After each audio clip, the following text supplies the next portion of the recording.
Guys অনেক কষ্টে আমি সকালবেলা 6:30টার সময় ঘুম থেকে উঠেছি। তারপরে এখন রেডিও হয়েছি আর এখন আমি উবের বাইক যেগুলো হয় সেগুলো বুক করেছি। এখন সেটা আসছে, এখন আমি বেরোবো। তো দেখো আমি বেরিয়ে পড়েছি মনের আনন্দে সকাল সকাল।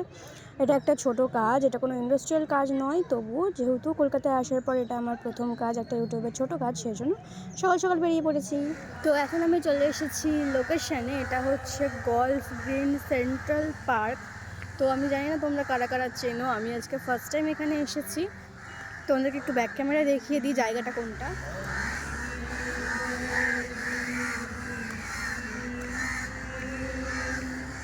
তো এই জায়গাটায় আমি আছি। বাপরে কাকগুলো কি শুরু করেছে। যাই হোক,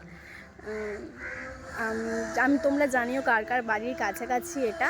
তো আমি ভিডিওটা এখনই পোস্ট করব। অনেকেই আমাকে বলেছিল দিদি দেখা করব, দিদি তুমি কোথায় থাকো, দিদি দেখা করব, এরকম একটা ব্যাপার। তো আমি আজকে সারাদিন মোটামুটি এখানেই আছি। তোমাদের যদি মনে হয় কেউ আসবে, আসতে পারে।